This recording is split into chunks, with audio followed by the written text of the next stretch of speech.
So moving along, now we are on the next part of the mind map, which is basically hyperpigmented macules. So what is the differential diagnosis based upon the mind map? We look at the hyperpigmented macules. So the biggest category is going to be dermatitis or eczema.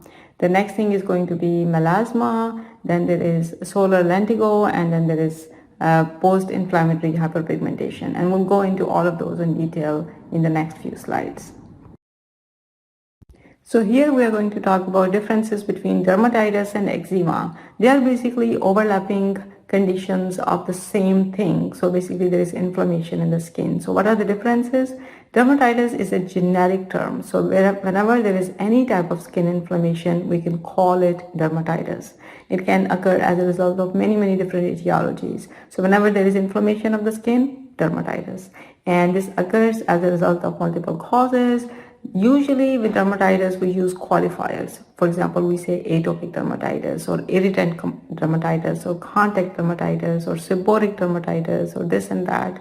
And usually these are going to be short-term acute conditions. These are going to occur in any age group. And these are going to be oozy, VP lesions, erythematous lesions because these patients have an acute inflammation or inflammation of the skin. So this is basically dermatitis. It's a broad spectrum thing. So anything can be called dermatitis as long as we can see that there is inflammation. Eczema, on the other hand, is a very specific skin condition that occurs as a result of chronic inflammation of the skin involving the dermis, epidermis, and underlying dermis. So there is inflammation at both levels, and it is going to usually result in from an allergy. So it's allergy mediated. There is going to be atopy. There's going to be asthma possibly, which is a part of atopy. There's going to be eczema, which is a skin reaction. Sometimes patients have rhinitis also. So there is a lot of allergy mediated reactions in these patients. Eczema is going to be chronic. There is not any qualifier. We don't say eczematus herpetiformis or stuff like that. We just say eczema. Then also these are the patients who are going to have dry, scaly, crusty skin. So it is going to be basically a condition where patients will come in with all of these things. Now the other name for eczema is going to be atopic dermatitis. So typically when people are younger, we call it atopic dermatitis because these are the people who have more inflammation, more acute presentation, and they have more VP oozy lesions. So we just call these people, young people, as having atopic dermatitis. And when they are older and there is more lichenification or thickening of the skin, there is scaliness, there is hardness of the skin, there is dermal involvement on top of the epidermis, then we call it eczema. So that is basically the difference, although it is a little bit confusing, but both conditions, atopic dermatitis and eczema, can be used synonymously or interchangeably, but dermatitis by itself is like a broad spectrum generic thing, and it can occur as a result of anything. So I hope that explains it. So what are different types of dermatitis? There are many, but here we are talking about only 5 different categories. So there is atopic dermatitis or eczema, and we just discussed the differences between the two. There is irritant contact dermatitis. So that's occurring as a result of irritation from the material that comes in contact with the skin, but that's just the irritation. So it can be usually it is going to be like a fluid that the skin is exposed to, like perfumes and stuff like that. Then there is allergic contact dermatitis that occurs as a result of allergic reaction that is mediated through the immune system in response to exposure to something that the skin came in contact with.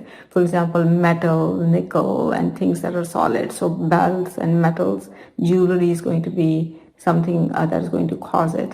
Then there is nummular dermatitis, which is basically discoid eczema, in other words. And that is just going to be like the coin-shaped small lesions that look like eczema, but because they are just so circular and coin-shaped, we call it nummular. So there is no other rhyme or reason why they are distinct.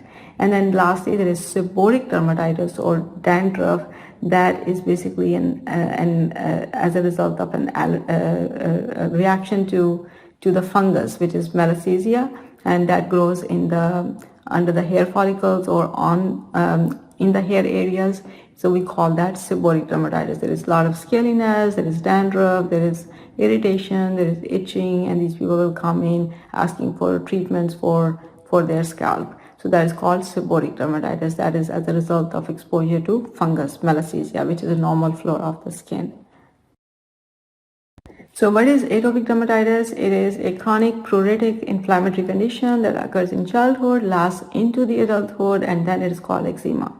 And it is basically a result of immune system dysregulation. So there is this IgE mediated reaction that occurs because of genetic predisposition. So, and there is atopy, which basically means that there is going to be eczema in the long run, there is going to be asthma, and there's going to be allergic rhinitis. So these people have this basically a trilogy of symptoms, and they just kind of continue to present with all of these with varying degrees of severity.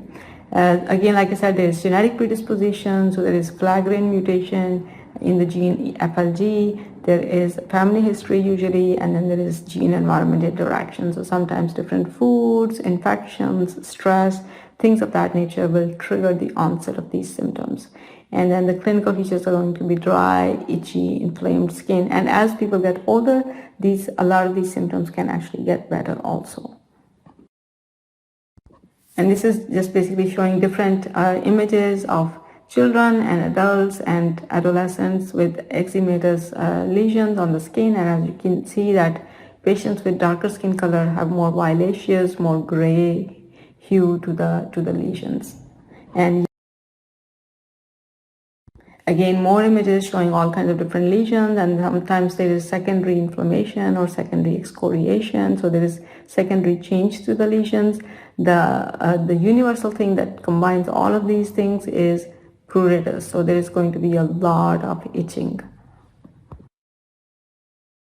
So atopic dermatitis or eczema in different skin types. So people with darker skin color will have a few different features present. So eczema may be present on extensor surfaces as well, whereas in the lighter skin color, eczema is going to be in the flexor surfaces only most of the time. Then also patients will have the scoring system for eczema severity is going to be different in darker skin color. These people are going to have more severe symptoms.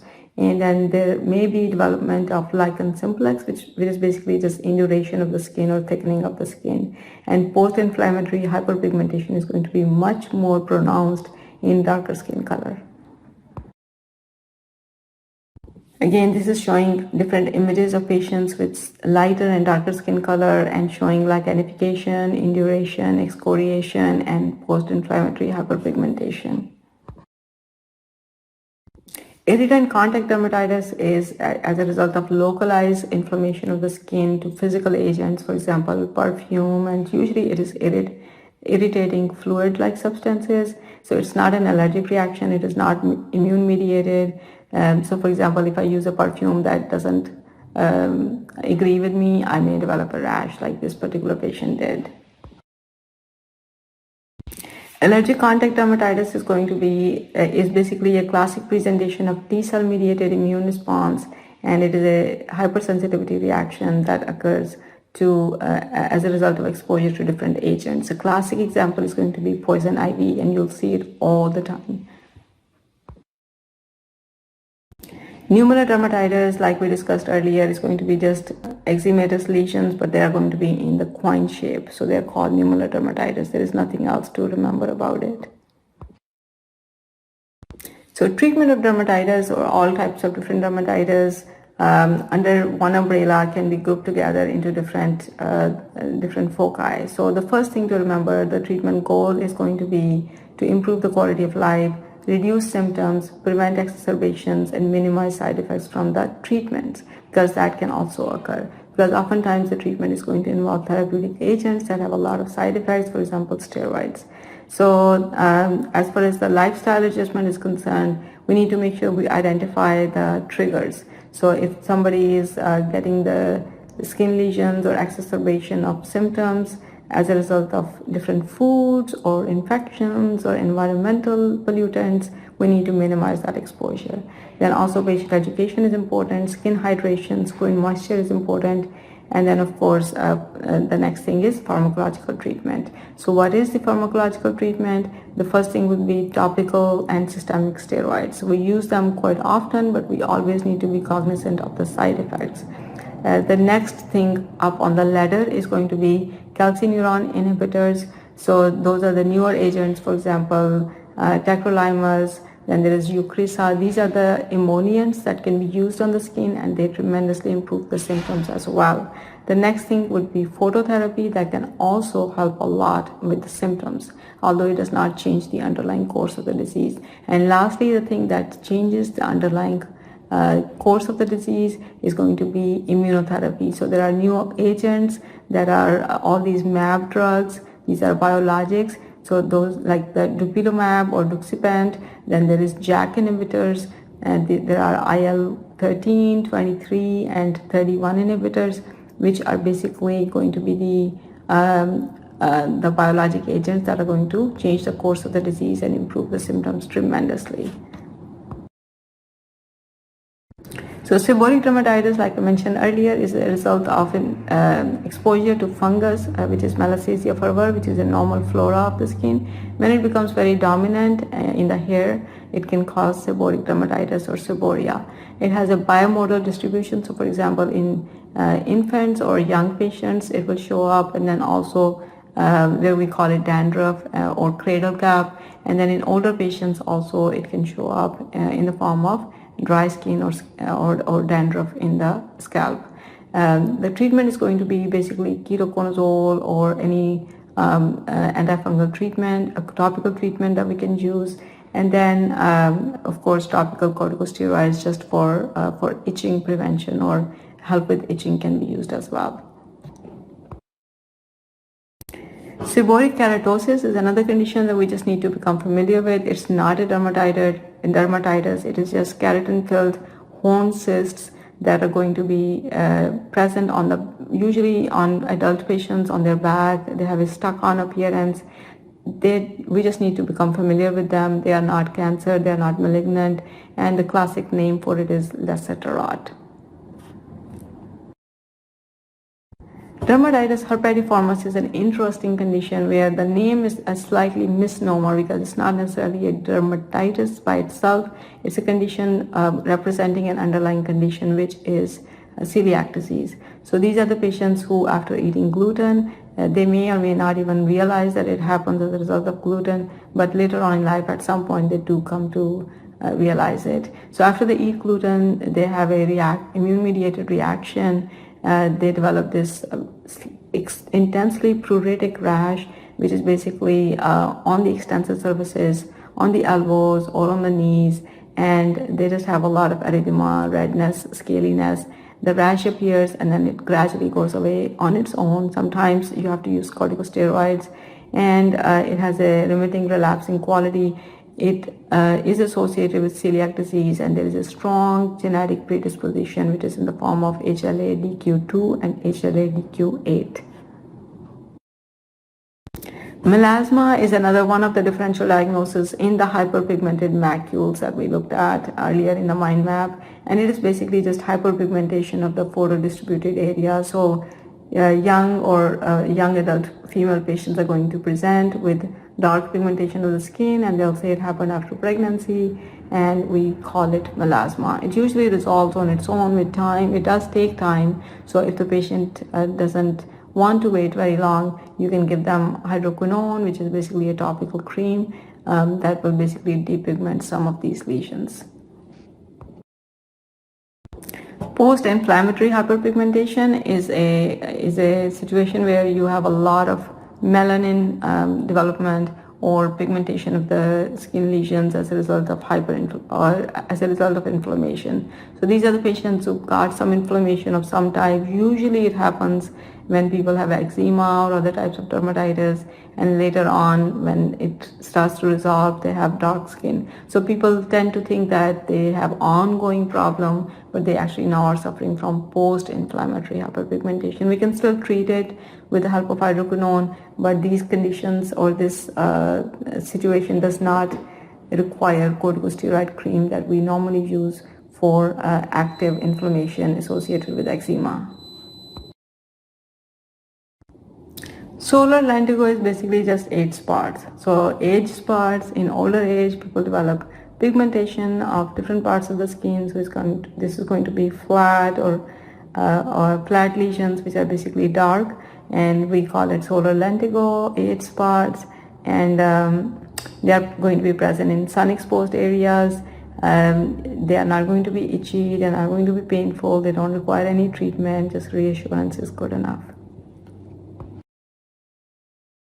So next we are talking about wheal. So on the mind map, if we look at the mind map, now we are down to the wheal. What is the wheal? Wheal is basically irregularly elevated edematous skin lesion, which is usually red, and it is seen in urticaria and some of the other skin conditions. So urticaria is a diagnosis or a skin condition where we see the wheal. Wheal is the name of the lesion, and this is basically usually a type 1 hypersensitivity reaction, and it is mediated by IgE, and the hallmark of this lesion is that it's going to come and go. So they're going to show up and they will resolve, show up and resolve. And then whenever we see it, we should look for angioedema, because that can be an associated complication of the hypersensitivity reaction, and we don't want to get there. So whenever we see wheal and we recognize urticaria, we see that this is a hypersensitivity reaction. We should immediately treat it in the form of antihistamines. We may need to use systemic steroids or corticosteroids, and sometimes epinephrine is also needed whenever there is involvement of the oral mucosa, or there is angioedema, which is basically swelling of the upper airway.